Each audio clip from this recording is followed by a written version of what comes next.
Hi students, so we're going to be looking at Unit 3, Lesson 4, Shapes and Parameters.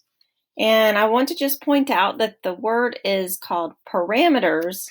It is not perimeter, so we are not talking about the distance around a shape. We are actually referring to different properties that objects can have. It could be functions, it could be shapes. In this case, in what we're going to be looking at, is the parameters of width and height for a rectangle. And so I'm going to start off in level 2 or bubble 2 of lesson 4. And I'm going to make this video and some future videos through this unit to help you in case you get stuck and you're at home and you don't really have any support. So you are welcome to fast forward to the level that you actually need. I will not be doing the assessment level because that is usually the level that I grade on, but I'll be doing the others leading up to it. So if you need some help, please use this as a resource. All right, as a reminder, you can turn that grid on. Origin starts up in the top left and works its way down. All numbers in the positions are positive. So on our y-axis here, when we go down to a positive 400. On our x-axis, when we go over to a positive all the way up to 400. And as you roll around your mouse, you will see, or your cursor, you'll see exact points, exact pixel points on this particular preview screen.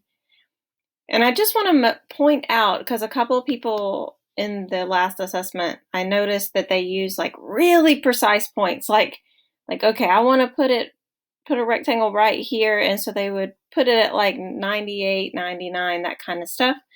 Most of the time you'll notice in code.org, they're going to use nice round numbers. So to the nearest 10, to the counting by fives numbers when they need to go in between those. But for the most part, they're real easy numbers, not oddball numbers. So I encourage you to do a little rounding.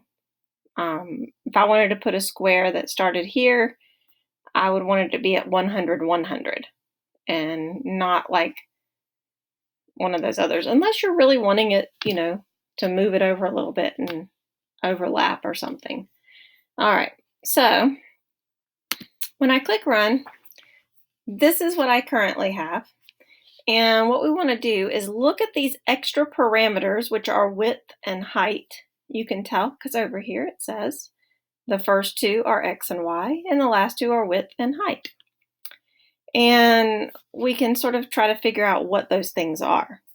The other thing that it points out, it says to notice that there's a new code called no stroke, and that command removes the border from around the shape. So if we take the grid off, you can see that there is no border around that shape.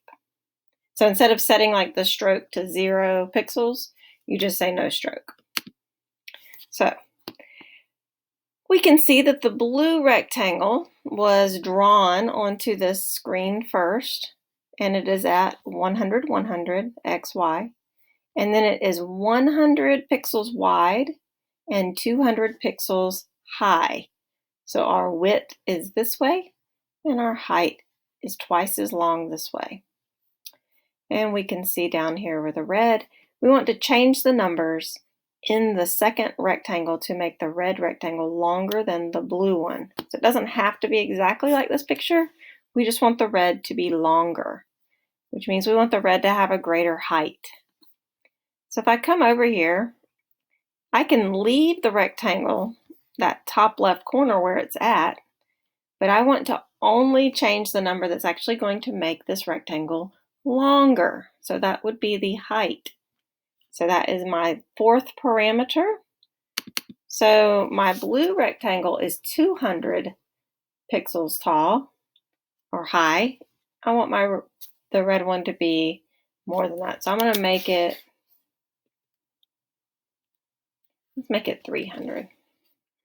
Oh, not 3,000. Alrighty, so I'm going to reset and run, and there you go. Now notice it doesn't look exactly like the picture, And that is okay because all we're specifically asked to do is to make it longer than the blue one. So I'm going to click finish and move on. For level 3, we are going to be making this shape that looks, to me, it looks like green eggs and ham, like a little egg. Let's see what we start with. We start off with just the green ellipse. And it says to write a code that makes an orange ellipse behind the green one. Don't worry about the exact size as long as the green ellipse is entirely inside the orange one. So we want to have an orange ellipse. Now, here's a question. Do we want that orange ellipse to be before or after? And I don't see the word orange, so I'm going to have to type that in. And spell, there we go. We're going to type that in. But do I want this orange to be in front of the green or after the green? So in my head, I'm thinking if I was going to paint this picture, I would want to paint the orange circle first and then get the paint for the green circle and paint it on top. So that means our first is going to be orange. So I'm going to add that to the top. And then we need to put in another ellipse. And it says, don't worry about the size of it as long as the green ellipse is entirely inside. So right now, remember that ellipses are measured. If we show the grid here, you can see that this point right in the middle is 200, 200, and that is the center of any circle or ellipse. So that is important to keep in mind because that's different than the rectangle that we just saw. So we have an ellipse there. I want the other ellipse to also be 200, 200, which means that will also be the center. I just want it to be all around bigger. So we've got width and height.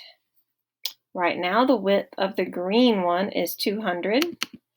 So why don't we make this one maybe 300? Oh, too many zeros. And the height is 150. It looks like over here that it's maybe twice as tall. Well, we can only have it 400 tall. So I'm going to just leave that at 400 and we'll see what that looks like. Let's reset. Oh, it is nice and large. That is a very big egg. All right, so that is perfectly fine. It doesn't look exactly like the picture. If I was going to play around with it a little more, I'd probably make those width and height parameters a little bit smaller. So a little bit closer in to that green one. But again, we're not worried about the exact size in this case. We have met the objective. So finish, continue. Bubble 4 in lesson 4. It says sometimes we want to put the entire screen filled with color. And just like in HTML, we can use a background for that. And so you can see the background. It covers everything on the screen with the color you choose. Run the code to see it work. Okay, here we go. So we have a nice yellow background. Change the background from yellow to orange. So I can do that. And there is no orange, which there wasn't before either. So remember that you can type in any color you want. We're going to make it orange because it says so. And we'll reset it. There we go. We see that that worked. Now for a challenge, it says there's a purple square. I can see it coded in here that is covered up by the background. Can you change the order of the code so you can see both the purple and blue squares? So that's easy enough. Remember, if we were going to paint a picture, we'd want to paint everything in the background first and then the things that go on top of it.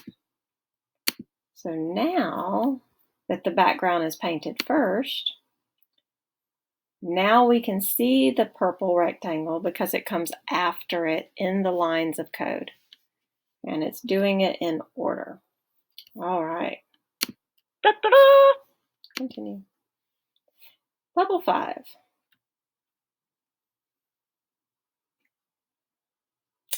All right, so the background is going to color and draw on everything in your drawing. So you don't want to use the background to hide anything. We want to use the background to make a black background behind the green circle. So right now we just have a green circle.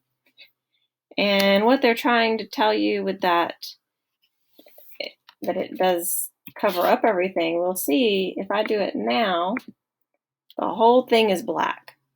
It is hiding my green circle. So we want it to be behind the green circle, which means it needs to be done first. So order, order, order matters. All right, let's reset. Run. Boom. We can take off the grid and it looks just like the picture. Da-da-da! Level 6.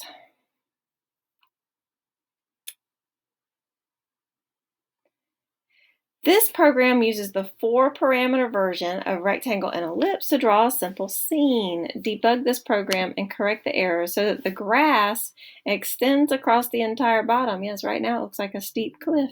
Oh. All right. And hint, you only have to change one number. Which parameter makes the rectangle, the green grass there, wider? So we can see, looking at the green, we're drawing the grass. And you can see this is how they've used the comments to let us see very clearly what each set of code does. That's wonderful.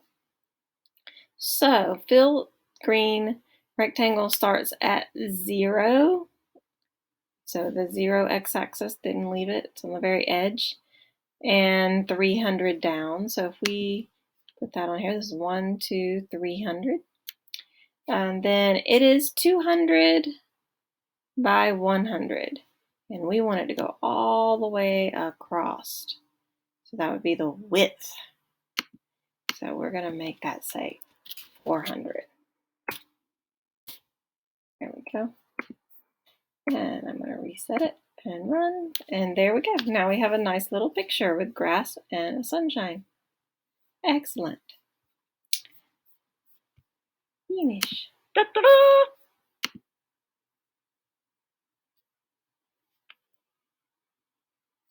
All right, so for this one, there are 3 different ones. 2 of them practice debugging, and one of them is a creative, finish the drawing however you want. So I'm going to focus on just the debugging, and then if you want to finish the scene, I'll leave that one up to you. So debug the hidden shapes, and I love this one. You have the cool little rainbow, looks like a target design over here that we want to make. However, when we run our program, all we see is the giant red circle. I can see, however, that all of the circles indeed are programmed. I see orange, yellow, green, blue, indigo, violet, red. And remember, order, order, order. Whatever is done first gets covered up by whatever is done next. So if it is bigger than what's under it, you will not see anything below it. So we want our large circle to be colored onto the paint, to be painted on there first. If you think of it as painting. So I'm going to move this fill all the way to the top, along with that big ellipse.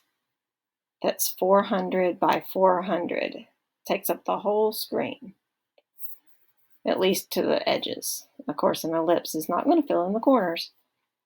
And we can see that it's red and then orange and then yellow, green, blue, indigo, and violet. So I thought I was going to have to move a lot of them around, but it was just the red. There we go. Now with the red behind everything, we can see the rest of it was coded properly. Excellent. Finish. Da-da-da! Doo-doo-doo.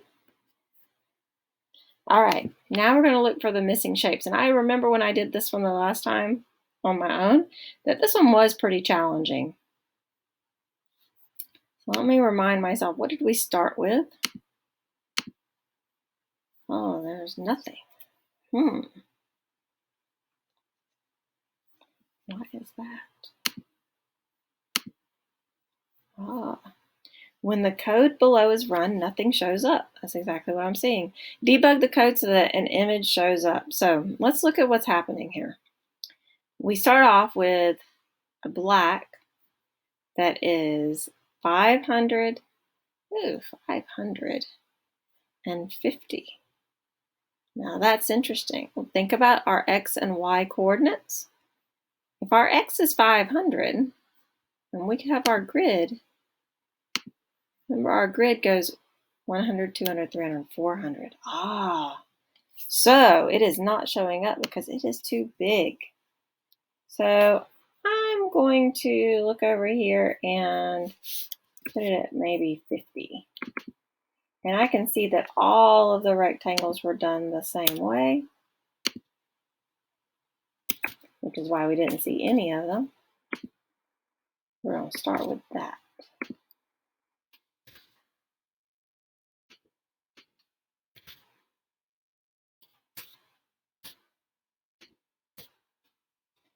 All right. Oh, by the way, you noticed this little yellow triangle, just like we had pink text in Unit 2 that indicated that there were errors. This yellow triangle is one way for it to get your attention that says something's not right. Something you didn't fill in right. So let's see what that does. All right, debug the code so that an image shows up. So the image showed up, an image, but it is not the image. As you can tell, it looks very different than that one. And so the instructions don't tell you to make it match. But I remember when I did this, like I don't like for things not to match. I really do. So I was looking at it and I remember trying to figure out what do we got going on here. And it's a cool design too. So from this way, just starting at this corner and going in, it looks a lot like the one we see here. But from the other way coming out, it looks very different. So I'm actually thinking that we'll start this out. The black rectangle, I'm going to get it, actually I'm going to do it at 5. And then we'll do this one at 10. They're very close to each other.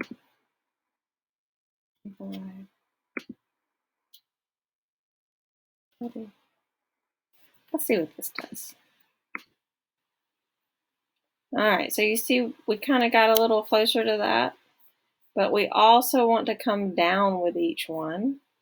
So if I start at 50, maybe the next one I'll make 55. I actually think I can probably go 60. I feel like we're counting by tens because this looks a little wider than these look pretty narrow.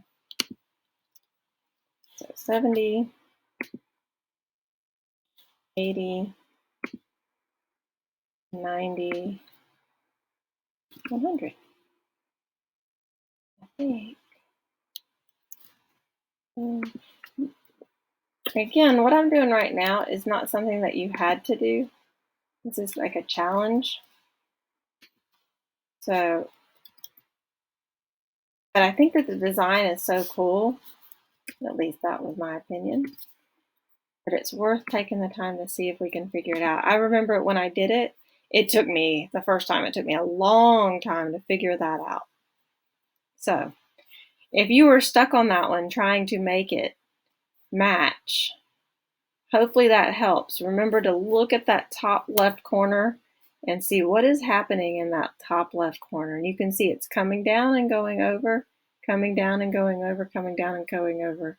So It's increasing when it goes down, it's increasing when it goes over, so the X, the Y. And that is that.